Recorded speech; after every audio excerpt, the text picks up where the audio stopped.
The road to San Diego, Cal and his sister, Becky, discuss the fact they're running away from home because Becky is 6 months pregnant and their parents didn't take it well. Becky is second-guessing their decision when she suddenly begins feeling sick. So Cal pulls over near a church to let her throw up. When they're about to leave, Becky said she hears the voice of a boy screaming for help in the tall grass. Cal decides to park the car by the church, and the siblings talk back, learning that the boy has been stuck in the grass for days. At that moment, a book is seen on the side of the road, and the voice of a woman is also heard in the grass telling the boy to stop shouting. Judging by the volume of the voice, Cal assumes the boy is near the road and decides to go into the grass to help. Becky follows him while she tries to call 911. But then she loses reception as she goes deeper. When she puts her phone down, Becky realizes she lost Cal in the grass. She begins speaking loudly to locate her brother and suggests they head back to the car because something doesn't seem right. First, they need to reunite, so Becky loudly recites an old, naughty rhyme, but this makes Cal confused. At first, her voice is coming from his right. Then suddenly her voice is coming from his left. Next, they agree to jump to figure out each other's location. On the first jump, they see each other, but on the second jump, they suddenly much farther away, even if they didn't walk. After the jump, Becky falls into the mud, and a panicking Cal decides to run toward her to help. Now it's Cal who falls into the mud, and he's shocked to find a dead dog named Freddie with flies hovering all over him. Apparently, he's been here for a while. Hours pass with the siblings, unable to find each other or the exit. And as the sun goes down, they accept they're stuck in the grass field. Becky tries calling her brother again, but she gets really tired, so she sits to wait for Cal to find her first. Suddenly, a creepy figure appears among the grass. But it turns out to be just a man named Ross who offers his help to take her out of the field. He explains he's found a way out, but hasn't left yet because he is looking for his wife and son, whose voice the siblings heard early. Becky is wary of him, but she has no other choice but to accept his help, so they go looking for Cal together. Some more time passes, and Cal keeps calling for Becky to no avail. As he sits there disappointed, something suddenly startles him. It's Tobin, the boy that had been calling for help earlier. He consoles Cal and says it's easier to find things once they're dead. Weirded out, Cal asks if Tobin was the one who lured them into the field.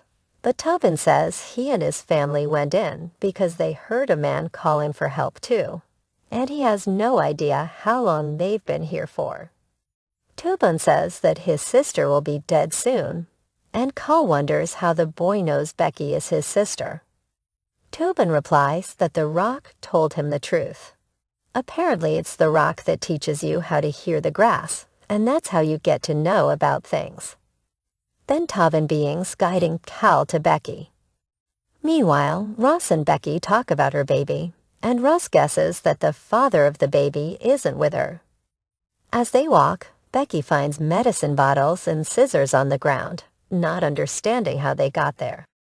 When she looks again, she discovers Ross isn't there anymore. She begins calling for him to no avail, so she changes to calling California as she looks around for any signs. Something suddenly grabs her and takes her into the grass. Back to Toby, he takes Cal to a small area with no grass with a mysterious giant rock in the middle of it. Toby urges Cal to touch it, but when Cal comes closer, he hears whispers of what seem to be tribal chants. Right before Cal touches it, Becky is heard screaming, and Cal immediately runs in the direction of her voice, ignoring Toby and warning him to not get in there. Suddenly, the day changes to a clear day, showing a truck stopping at a gas station on the same road as the church. This is Becky's ex Travis, who has come to look for the siblings. Since he finds nothing at the train station, Travis continues his journey and finds Becky and Cal's car parked by the church. When he looks inside the car, he sees bugs and dust indicating the vehicle has been there for weeks. Travis begins calling their names and looking for them, but there's no response. Next he enters the church, but it's empty too. On his way out, he sees a book on the ground and picks it up only to see Becky's name on it. Suspecting the siblings enter the grass field, Travis goes in as well, folding the grass and following the sun so he can keep track of how to get back. Unfortunately, every time he takes a step, the grass just unfolds itself. After a few steps, Travis realizes the sun isn't in the correct spot anymore, but regardless of his confusion, he keeps moving until night falls. Since he's tired, he stops to lie on the ground and stare at Becky's photo. Suddenly, something startles Travis. It's Tobin popping out of nowhere.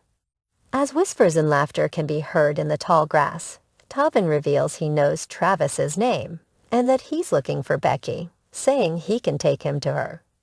Travis doesn't hesitate to follow him, only to be incredibly upset to discover Becky's dead body right in the middle of the field. As Travis clings to her crying, Tobin explains the grass doesn't move dead things because it makes them easier to find. When Travis looks up, Tobin is gone. The next morning, Travis wakes up and sees Becky's dead body right beside him. He picks up a necklace from her body and starts moving again, but then he hears someone and starts calling for help. It's Tobin who responds back, and Travis calls for him again so the boy can find him.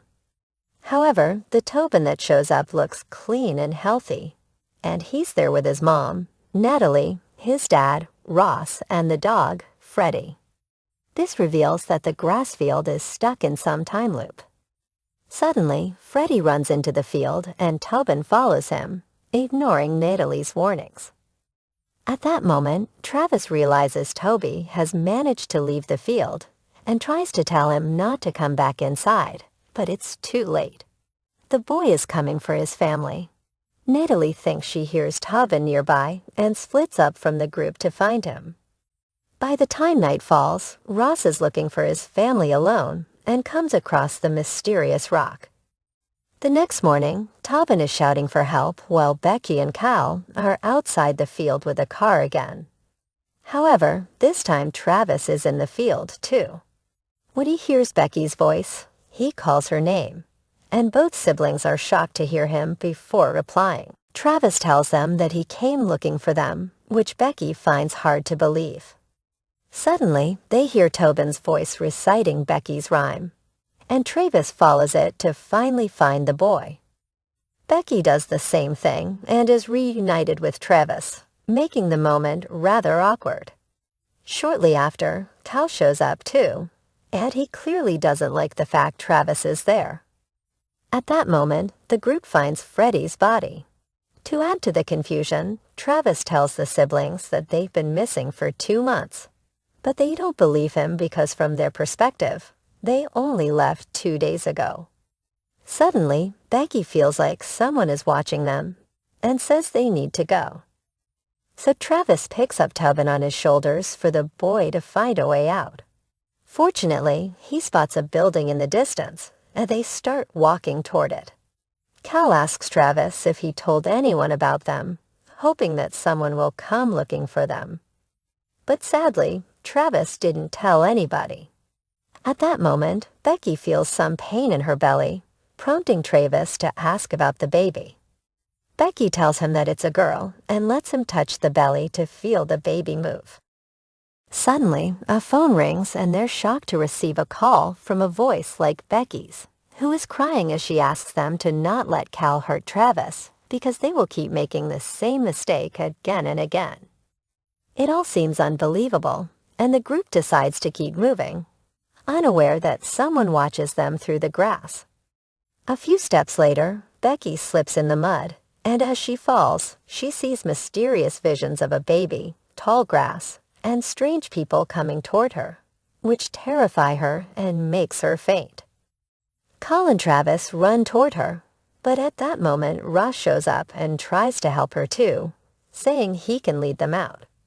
Travis tells him about the building they saw and lifts Tobin again. But this time he can't see the building. It's only grass everywhere. Ross mysteriously says that's how things work in there. The group keeps walking, and eventually they reach the rock again. This time they notice there are carvings all over the rock, and somehow Ross knows it refers to a higher knowledge, which he explains as he touches it. Everyone thinks Rossi is being creepy, and he urges Cal to touch the rock too, saying he'll also receive knowledge. Before this can happen, Natalie comes out of the grass and stops him, telling her own husband to stay away from them. She's obviously terrified of him and tells the others that Ross is lying before explaining that she had seen Becky and Ross before. But Becky wasn't alive, and Ross tried to hurt Natalie. Ross denies this, and while they argue, Becky sees the visions again. But this time she also sees Ross in the grass, looking very supernatural. Terrified, Becky tells Travis and Cal they should leave. They try to get Natalie and Tobin to go with them, but Ross is still trying to manipulate them to touch the rock. Travis cuts it, triggering an argument that soon becomes a physical fight. As the men exchange blows, Becky asks Cal to help Travis, but Cal refuses. While they fight, Ross keeps insisting that Travis should touch the rock, and finally overpowers him to win the fight. Next, Ross attacks Natalie, showing he's truly lost it when he smashes her head with his bare hands. The rest of the group runs away from Ross and finds Freddy, so they begin to follow him until they reach an abandoned building. Once they get inside, Travis and Cal blame each other for this mess, starting an argument. Cal blames Travis for abandoning Becky, accusing him of wanting Becky to terminate the baby, and Travis retaliates by saying Cal has naughty feelings for his sister, causing Cal to throw a punch and start to fight. At that moment, Ross catches up and tries to break the door. The group immediately takes the stairs to the roof and looks around the area, where they see the church across the field. Unfortunately, they would have to go through the grass to reach it, so they try to figure out another plan. Suddenly, Travis sees Freddy running by, but the dog disappears when he walks into the grass. This makes them think there is a hole in the loop that can lead them out. Trying to look for more clues, Travis has a closer look at the field by standing on the edge of the roof, which causes him to slip. Cal notices, but he does nothing to save him, and Travis falls to the ground. All this is seen by Toby, and when Cal notices the boy, he tries to explain himself. However, at that moment, Ross begins getting closer. The group runs again, but Becky asks about Travis, refusing to leave without him. When Cal can't provide an answer, Becky gets suspicious that he did something to Travis, and she walks away from her brother. Cal tries to follow her, but Ross suddenly catches him, revealing he knows the truth about the Travis incident. Cal tries to escape, but Ross doesn't let him go and holds him to the ground as he struggles for his life. At that moment, many bodies appear in the field of grass.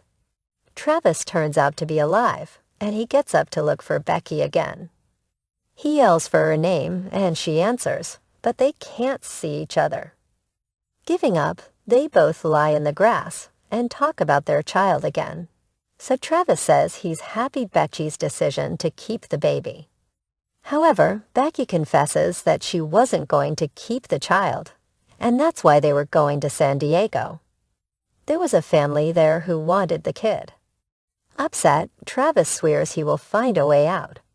Suddenly, Ross shows up and attacks Becky. In the struggle, Becky manages to grab the scissors that she found on the ground, but Ross quickly disarms her.